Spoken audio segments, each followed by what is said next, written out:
All right, welcome back to another episode of Generally Assembled, your favorite House Republican podcast. My name is Jason Gottesman, joined by Representative Jesse Topper. Good to be here. Son of Ruth. Yes, yeah, Mom's really thought the podcast has taken an upswing since I've been back. Shocking. Well, that's good. I got to hold on. Well, Mike Straub was out on assignment today. I did speak to a longtime listener, no-time caller, former staff member here, who said the podcast has really gone downhill since Neil left.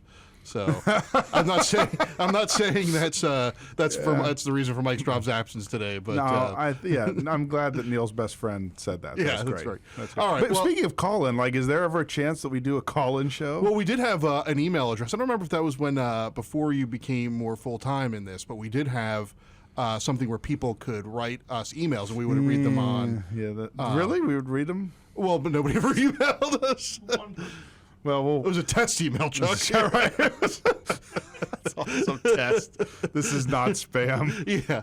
All right. Well, we need to think about. We'll think about some more interactive. Well, that email address is still active. I think it's generally assembled at PAHouseGOP.com. You can write in, and we'll get that. And if you have anything for us to address on the air, we will maybe address it if it passes our screeners. Right. If you make it complimentary, we will definitely put it on. Yes. Well, especially if it's for myself. Remember Rush Limbaugh, yes. Of course, obviously the great, kind of really started the whole. I mean, look, what he did with media and as conservative media particularly. But remember, he always used to have the policy early on, I'll take the people who disagree with me first. Mm-hmm. Yeah, we reversed that. Yeah.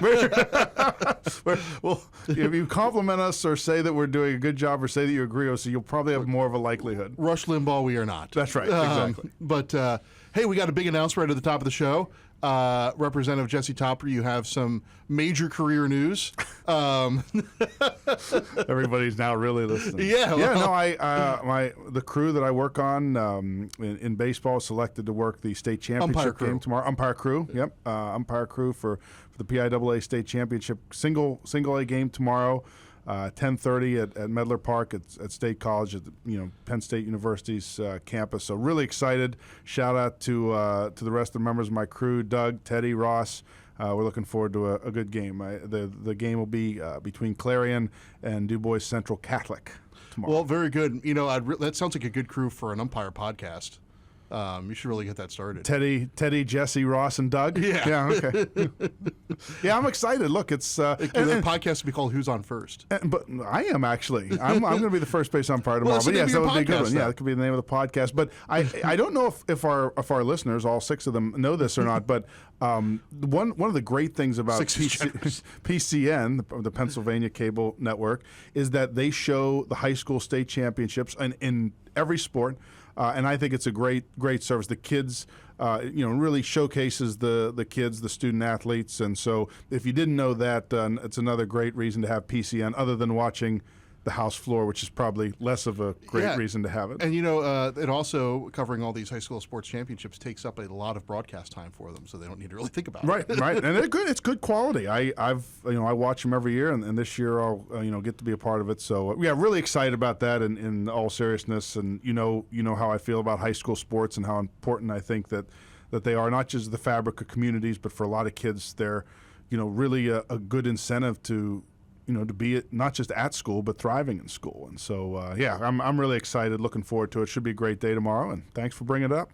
Yeah, it made me think about all of the interesting things I learned while hosting a show at PCN about their thoughts and stuff. If we're in session on July 1st, 2nd, and 3rd, they do not show House session. They go with the Gettysburg Battle Tours because more people will tune into PCN for the Gettysburg Battle Tours than for the House of Representatives. Do you blame them?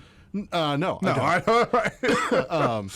I don't know if that's still the policy. I really like. Look, I'm not doing. It's not like PCN, sponsors our show or anything, but no, they're a direct competitor. But giving them a shout out. I really their programming is quality, and I really appreciate what they do for a lot of businesses in Pennsylvania, highlighting and showcasing different areas of the Commonwealth.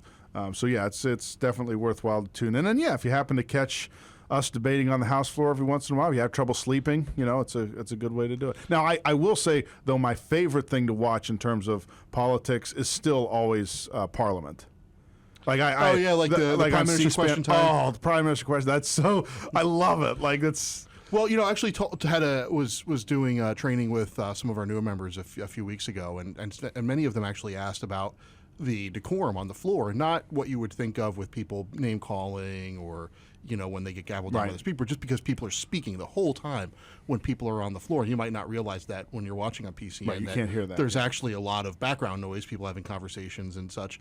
I learned very early on that we have a rich history from the House of Commons in Pennsylvania. The Colonial Assembly was a very boisterous group, and everybody learns from the people before them. Mm-hmm. So sort of the tradition of lawmakers not really paying attention during debate and yelling and booing at times and clapping and having these side conversations dates all the way back to the Colonial Assembly and then from the House of Commons before that. And it's far different in the Senate. The Senate, you have senators kind of coming in and out. They come in for the vote. Debates so different in the Senate, and that's why the House has always been known, both at the federal level and here at the state level, as the people's house, right? It's more reflective of what real life is like. That's my interpretation. Yeah. Real quick, I just wanted to make public a tagline I've had for PCN for quite some time. Okay. PCN, getting state lawmakers high on their own supply for over 3 decades. little long for a tagline. That's gold, but I appreciate it. That's right, though. That's right. All right. Well, boy, this week, man, that's exactly how I feel. Sorry about that. I don't have a cough button, so I just tried to get away from the microphone. Well, if you don't have a cough button, how do you know to cough? All right. Wow. He'll be here all week, folks. Thank God it's the end of it. Yeah. You tell me about it. Look, I think today we're starting to see some of the more troubling things that are being run by our colleagues in the humble majority. They have this minimum wage bill, the mandated wage bill that they're bringing up. We've talked about how they are running this unsustainable backfill for the cell phone tax cut. It's not unsustainable, but it actually costs more in the out years for Pennsylvania. The tax cut is a good thing. Yeah, the tax cut is a very good thing. The backdooring other things that in other ultimately pieces of legislation that will increase it is what we don't want. Correct. And look, and there's some funny stuff in the education space that we touched on last week on the show, but. Look, it still feels like we're running a lot of bills for political purposes. It's what we've talked about before. I mean, people have to keep in mind in terms of the economics of all of this, particularly with the mandated wage. What we have to keep in mind is that the pendulum is going to swing. I was actually on a call this morning with someone who's come in and do some infrastructure. They had to pull out of the district on this project because they're getting a double whammy. Interest rates are being jacked up to combat inflation, but the inflation hasn't stopped, especially for materials, supplies, and people, right? Mm-hmm. So these guys are getting hit both ways. They're getting hit with the high interest rates, but there's inflation's still bad. So what that translates is you can't. Eventually, business is going to crash here. Mm-hmm. Like you're going to have people just stop doing projects, as we're already seeing. Eventually, the high prices the wages that some of the companies are paying around the state for jobs, you're like, boy, that's a lot. That's not a job. I would think $18 an hour. That pendulum's going to swing hard back the other way. And if we start putting these arbitrary numbers out there, it's not going to give the market time to react. Now, I know that sounds really weedsy, but here's what that means at the end of the day. Less jobs, higher cost. That's what it means at the end of the day.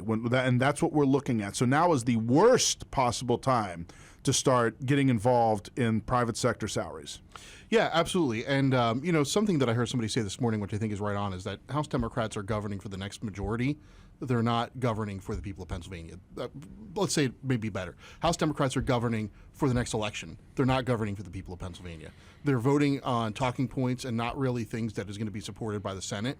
They're not governing with the Republican split in the legislature here, not only in the House but also in the Senate.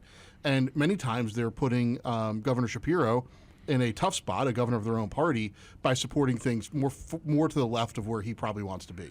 Well, and look, it'll be up to the governor to decide, where he's going to be, and still try and pull this budget together. I know a lot of us, particularly me in the school code space, but everybody who is trying to put this together and working hard is just hoping that at some point these discussions, become real and not showy, because we need to get this done, Well, and we need to get it. And I agree with Senator Pittman, the Senate Majority Leader, who said it's not just about getting it done on time; it's about getting a quality product. And at some point, we have to get to that quality product. Yeah, well, it's the middle of June, and how many bills have been signed into law?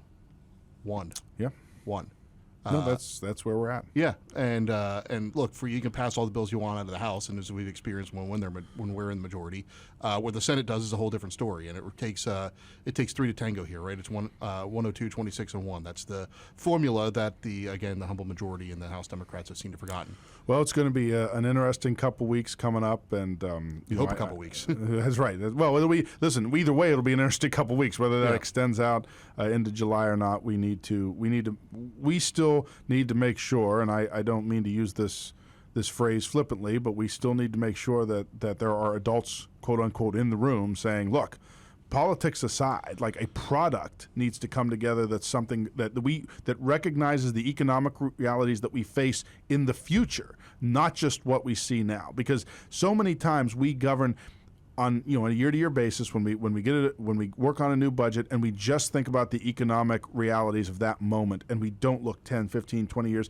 And I made a speech one time on the floor about pension when we were doing pension reform, and I said, look, if our predecessors would have looked at things 25 years down the road, we wouldn't be here. Do we really want this same debate happening 30 years from now with somebody saying the exact same thing? Oh, man, those guys 20, 30 years ago, we wouldn't have been in this situation if they could have looked at what the future could have been. So we need to govern with that, with an eye to the future. Well, that's exactly right. And again, we see a lot for Democrats passing bills out of the House, but what they have not really had is a test of their governing ability. And that's coming up right here in the budget. Whether they can not only get it done on time, but get it done responsibly, and be able to agree with not only us, but also those in the Senate and in the administration, is a real test of their governing ability, which we haven't really seen yet.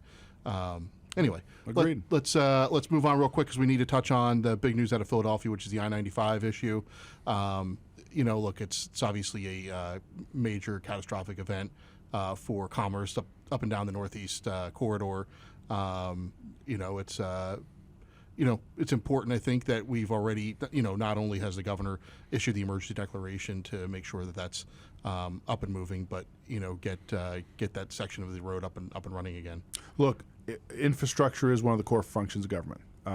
Transportation infrastructure is absolutely key. We need to be involved here. The governor, has been. I know the Secretary of Transportation, our former colleague, Secretary Carroll. I believe the federal secretary is on Pete site. Buttigieg. Yeah, it's on site as well. I'll let you pronounce the name. But at the end of the day, this is something that we need to take very seriously, because it is the main artery into a city that cannot take any more hits right now. Yeah. In any way, economically. So we have to figure it out, and I think use this opportunity. Anybody who's driven I-95 down in that way knows that we need to take this opportunity to actually make that road better, supply other ways and other arteries into that city, and I hopefully we'll do that. All right. Well, folks, we're on a tight timeline here this morning, but that's going to be generally assembled for the week. All right. All right. Well, good luck again next week. Good luck at the PIAA State Championships. Appreciate it. Good luck to all the players who are playing, and thoughts and prayers to you when the parents start getting involved.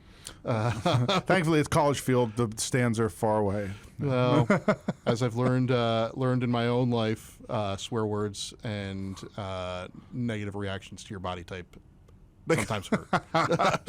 Body shaming, as the Democrats would call it. Words do hurt. All right, very good. All right, my name is Jason Gottesman for Representative Topper and Mike Straub.